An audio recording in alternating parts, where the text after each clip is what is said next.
अस्सलाम वालेकुम दोस्तों हमारे चैनल में आपको खुशामदीद। हमारी वीडियो देखने के लिए आपका बहुत बहुत शुक्रिया। दोस्तों आप भी किसी किस्म का कोई बक कन्वर्टर रिपेयर करवाना हो या किसी किस्म का कोई पार्ट्स चाहिए हो तो आप हमसे इस नंबर पर रब्ता कर सकते हैं। तो ये देखें, ये 2 पोर्ट वाला हमारे पास एक बक कन्वर्टर आया है।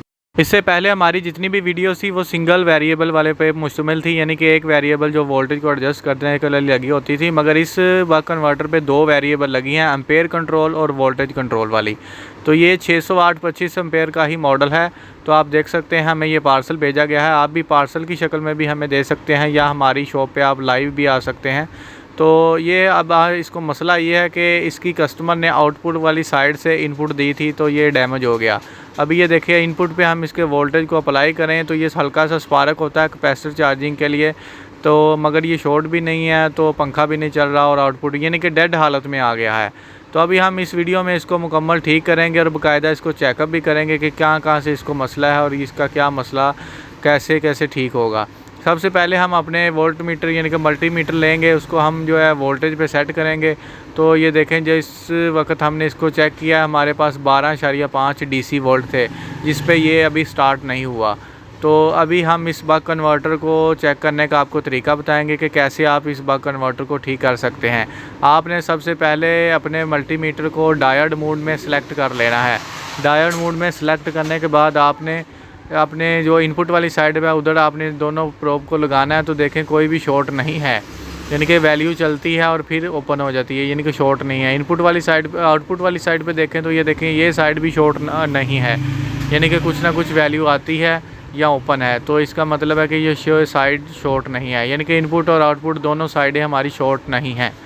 तो अब इसका नेक्स्ट जो हमने इसकी चेकिंग करनी है वो आपने चेक करना है कि ये इनपुट और आउटपुट तो देख ली, कैपेसिटर भी बिल्कुल ठीक है। ये 2 जो मॉसफेट लगे हुए हैं ना, ये मेरे ये देखने हैं, तो इनके हम चेक करेंगे। ये देखें, 2 मोटे प्रिंटेड हैं और एक इसका जो ब्रिक प्रिंट है। तो इस तरह भी 2 मोटे प्रिंटेड है और एक ब्रिक है। आपने इनको इधर नोब रख के देखना। ये देखें 4.4, तो इस जगह पे वैल्यू नहीं आ रही। तो अगर नोब को उल्ट करके लगाएं तो ये देखें, इस साइड पे भी अब वैल्यू नहीं आ रही और गेट पे भी वैल्यू नहीं आ रही, यानी कि मोटे प्रिंटेड आपस में शॉर्ट नहीं है। ये देखें, ये मोटे वाले प्रिंटेड शॉर्ट नहीं है, ये ओपन है, तो गेट पे वैल्यू भी कोई नहीं आ रही। तो इस तरह मोटे प्रिंटेड दूसरी तरफ लगाएं नोब घुमा के, तो ये 0.477 यानी कि कुछ ना कुछ वैल्यू आ रही है 400 से अबव। तो ये ठीक है, दोनों शॉर्ट नहीं है, हमारे मॉसफेट बिल्कुल ठीक हैं। तो अब भी ये ऑन नहीं हो रहा, हमारा इनपुट भी शॉर्ट नहीं, आउटपुट भी शॉर्ट नहीं, कैपेसिटर भी ठीक है। और ये उसके बाद आउटपुट पे ये रेजिस्टेंस लगी होती है, ये भी आपको दिखा दें कि ये जली हैं कि नहीं। तो ये अमूमन जल जाती हैं, लेकिन इस कन्वर्टर की जब रिवर्स पोलैरिटी लगाई है तो ये देखें अभी ये शॉर्ट नज़र आ रही हैं 0 तो ये रेजिस्टेंस है, ये फ्यूज़ का काम करती है। तो फ्यूज़ को हमेशा जुड़ा ही रहना चाहिए, ये इसलिए इसको ये शॉर्ट दिखा रहा है और ये शॉर्ट होने की सूरत में ही ये ठीक होती है। तो ये हमारी कॉइल देखें, ये बिल्कुल ठीक है, ये भी नहीं जली, ये कैपेसिटर भी हालत भी बिल्कुल ठीक है। तो ये हमारी जो पावर आईसी है, फिर इसका मसला है। जो पावर आईसी है ये काम करती है तो हमारी आउटपुट बनती है। ये पावर आईसी के बाद ये हमारी जो मॉसफेट की ड्राइविंग आईसी है, जहाँ से हमारी मॉसफेट की बाइसिंग कंट्रोल होती है और हमारी मॉसफेट काम करते हैं। तो सबसे पहले जो है ना, हम ये अपने जो पावर आईसी है इसको चेंज करेंगे। उसके बाद जो है ना, ये देखें, ये एम्पेयर वाली भी हमारी लगी है और वोल्टेज वाली भी है, दोनों हमारी ये नोबें लगी हुई हैं। तो अब हम पावर सप्लाई आईसी को चेंज करेंगे। उसके बाद जो मॉसफेट का ड्राइविंग आईसी है उसको भी चेंज करेंगे। तो उसके बाद जो है ना, हम इसको चेक करेंगे कि हमारा क्या मसला निकलता है।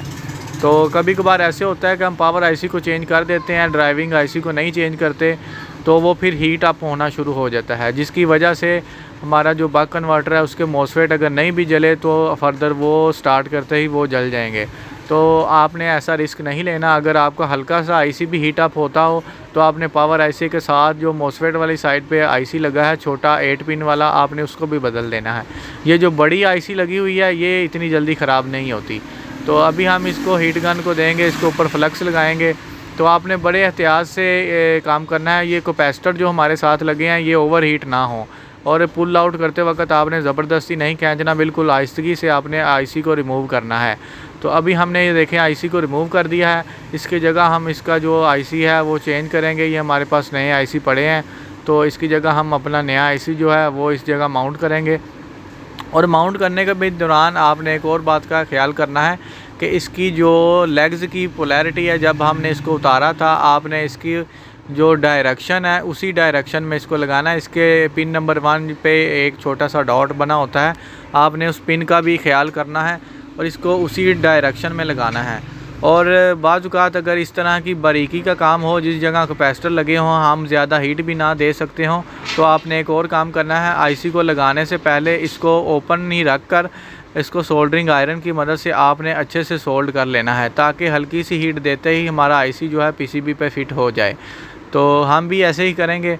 हमने आईसी को बाहर रख लिया है और इसको प्रॉपर तरीके से इसकी तमाम जो लेग्स हैं, 4 एक साइड पे 4 एक साइड पे, इनको हम जो है प्रॉपर तरीके से सोल्डरिंग करेंगे, ताकि हमारा ये अगर ऑलरेडी सोल्ड हुआ होगा तो पीसीबी पे हमारा ये जल्दी और अच्छे से लग जाएगा, हमें ज़्यादा इसके ऊपर मेहनत करने की ज़रूरत नहीं आएगी।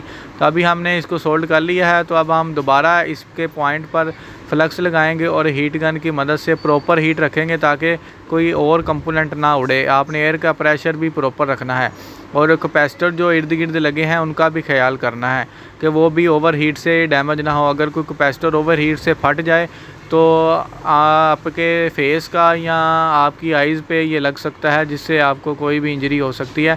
इस चीज़ का आपने बहुत एहतियात करनी है, कोई चीज़ ओवर हीट ना हो। तो हमने ये अपना आईसी लगा दिया है, तो इसके बाद हम जो है अब अगला आईसी चेक करेंगे। तो ये देखें, इसको हम जूम करके दिखाते हैं, ये हमारा आईसी बिल्कुल ठीक अच्छे से लग गया है।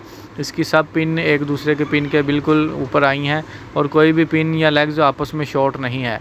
तो अभी हम इसको जो है ये साइड वाला आईसी इसको हम जो है रिमूव करेंगे और इसको भी बदल देंगे। ये जो आईसी हमने पावर आईसी लगाया है, इसकी जो ऊपर वाली पिनें होती हैं वो हमारी 4 पिनें होती हैं और वो सारी ग्राउंड होती हैं। अगर हम ऊपर वाली पिनों को जोड़ देंगे तो हमारा काम जो है वो पूरा सही होगा, तो लिहाजा ऊपर वाली सारी ग्राउंड है, उसकी हमें परेशानी की ज़रूरत नहीं। दोस्तों ये आईसी हमने रिप्लेस कर दिया है। इसी तरह ये जो हमारा ड्राइविंग आईसी है उसको भी इस आईसी से रिप्लेस करेंगे, तो हमारे दोनों आईसी जो हैं चेंज हो जाएंगे। तो हम उसके बाद अपने ये बक कन्वर्टर को, स्टेप डाउन कन्वर्टर को, डीसी टू डीसी जो है इसको फिर चेक करेंगे। अभी हम इस आईसी को भी हीट अप करेंगे और इसको भी प्रॉपर तरीके से उतारेंगे और फिर इसको रिप्लेस करेंगे। तो इस आईसी को भी हम उतार रहे हैं। ये हमारा आउटपुट वाली साइड पे लगा हुआ है, अपने रेजिस्टेंस या फ्यूज़ की काम करती हैं उसके बिल्कुल करीब। तो इसके ये आईसी ही दोनों मॉसफेट को कंट्रोल करता है, उनकी ऑसिलेशन करवाता है, जिससे हमारा बक कन्वर्टर जो है काम करता है। तो अभी हम इस आईसी को भी रिमूव करेंगे। अभी वीडियो बहुत लंबी हो जाएगी, तो हम जो है वीडियो को थोड़ा स्किप करेंगे, ताकि हम जो इसको बदल लें तो फिर आपको दिखाते हैं कि कैसे ये अब काम करेगा। तरीकाकार वही है जैसे हमने पावर आईसी को एहतियात से चेंज किया। तो अब ये देखें, हमने दोनों आईसी को चेंज कर दिया है। तो अब जब हम इसको पूरे यूनिट को अच्छे से वॉश करेंगे, तो फिर ताकि कोई भी सोल्डरिंग आयरन का डॉट या कोई किसी दरमियान में कोई गंदगी बाकी ना रहे सोल्डरिंग की, ताकि किसी किस्म की कोई शॉर्टेज का मसला ना हो। साफ़ करने के बाद हम इसको अच्छे से देखेंगे कि कोई मसला तो नहीं। फिर इसके बाद हम इसको 12 वोल्ट पे सबसे पहले चेक करेंगे कि 12 वोल्ट पे हमारा ये कैसे ऑपरेट होता है। तो अभी जैसे ही हमने इनपुट लगाई तो हमारी आउटपुट वाली ये देखें रेड लाइट ऑन हो चुकी है। इसका मतलब है कि हमारा ये बक कन्वर्टर आउटपुट बनाने लग पड़ा है। तो अब हम इसके इनपुट वोल्टेज आपको दिखाएं, तो ये देखें हमारे अभी जो है 10.7 वोल्ट हैं जो हमने इनपुट इसको दिए हैं। तो आउटपुट देखें, आउटपुट की तरफ से हमारे 9.55 वोल्ट हमारे सेट हैं, यानी कि हमने इनपुट जो दिया उसके मुतबादिल हमें आउटपुट मिल रहा है। तो अब हम सबसे पहले इसकी पावर आईसी को चेक करेंगे वो कैसे एमपीपीटी के ज़रिए की तरह काम करती है कि नहीं। ये हमने 10 वोल्ट रखा और ये 0.6 से हमारे जो मिली एम्पेयर हैं। अभी हम जैसे जैसे वोल्टेज को बढ़ाएंगे ये मिली एम्पेयर कम होने चाहिए, क्योंकि ज़्यादा वोल्टेज में एम्पेयर कम होने चाहिए। तो ये देखें 21 वोल्टेज हो गए, तो हमारे एम्पेयर जो हैं वो 0.5 हो गए।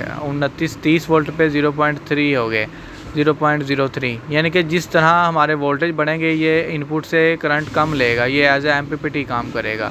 तो अभी हमारी ये मशीन 30 वोल्ट तक थी, हमने 30 वोल्ट पर इसको चला लिया। अब हम इसको ज़्यादा वोल्टेज देने के लिए एक साथ और मशीन है, यहाँ से 15 वोल्ट लेंगे। दोनों मशीनों को हम सीरीज़ में कनेक्ट करेंगे, यानी कि इसको तकरीबन 45 वोल्ट हम अप्लाई करेंगे। तो अब हम इसको 45 वोल्ट अप्लाई करते हैं, तो ये देखें इसने 0.1 या 2 मिली एम्पेयर लेना शुरू कर दिए, यानी कि 45-50 वोल्ट इस पे हमने अप्लाई किए हैं। तो अभी हमारा ये बिल्कुल ठीक चल रहा है। और ये देखें अभी ये इसका जो फ़ैन है वो भी बिल्कुल ठीक चल रहा है। अगर आपको तो वोल्टेज दिखाएं मल्टीमीटर से, ये देखें हमने 46-47 तकरीबन हमने इनपुट वोल्टेज अप्लाई किए हैं, जहाँ से हमने अपने सोलर पैनल की इनपुट देनी है। और अगर आउटपुट की बात करें, वो देखें हमने दोनों आईसी भी उतार दिए हैं, हमने सेपरेट रखे हैं।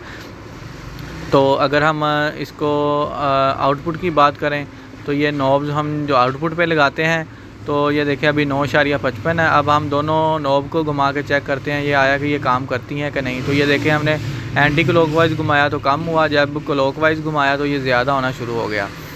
तो ये देखें अब इसको जैसे जैसे हम क्लॉकवाइज घुमाएंगे हमारे वोल्टेज बढ़ते जाएंगे। इसका मतलब है कि हमारी आउटपुट बिल्कुल ओरिजिनल तरीके से, दोनों आईसी भी और पावर आईसी और ड्राइविंग आईसी बिल्कुल ओरिजिनल तरीके से लग भी गए हैं और वर्किंग भी कर रहे हैं। ये देखें हमारे वोल्टेज भी एडजस्ट हो रहे हैं, जैसे जैसे हम क्लॉकवाइज घुमा रहे हैं हमारे वोल्टेज इंक्रीज़ हो रहे हैं। इसी तरह जैसे अब हम इसको एंटी क्लॉकवाइज घुमाएंगे तो ये दोबारा डिक्रीज़ भी होंगे। तो अभी हम 41 वोल्ट जो हमारे हो गए हैं, इसको दोबारा 12 पे करने के लिए हम इसको एंटी क्लॉकवाइज घुमाएंगे। तो जैसे जैसे इसको एंटी क्लॉकवाइज हम घुमाते जाएंगे हमारे जो वोल्टेज हैं वो डिक्रीज़ होते जाएंगे, यहाँ तक कि हम इसको तकरीबन 12 या 14 पे सिलेक्ट करेंगे जो हमारे रिक्वायर हैं। तो अभी ये देखें 22 वोल्ट, 21 वोल्ट, 19 और 17, 16, तो हमें जितने रिक्वायर हों हम उस पर इसको फ़िट कर लेंगे, एडजस्ट कर लेंगे। तो अभी हमने 12.7 पे तकरीबन इसको छोड़ दिया है। तो अभी ये देखें हमारा बक कन्वर्टर बिल्कुल ठीक हो गया है। आप भी बिल्कुल इसी तरह का कोई भी बक कन्वर्टर हो आप भी हमसे मरम्मत करवा सकते हैं या पार्ट्स मंगवा सकते हैं, बज़रिया पार्सल भी और बज़रिया आप शॉप पे विज़िट करने के बाद भी। तो आप देख सकते हैं ये एम्पेयर कंट्रोल है और वोल्टेज कंट्रोल मॉड्यूल है। दोस्तों वीडियो अच्छी लगी तो वीडियो को लाइक और आज ही हमारे चैनल को सब्सक्राइब करें और ऐसी बहुत सी इंफॉर्मेटिव वीडियो देखें। नीचे दिए गए बटन पर सब्सक्राइब करें और दोस्तों से शेयर करें ताकि मज़ीद आपको इलेक्ट्रॉनिक की दुनिया से आशना रखा जा सके।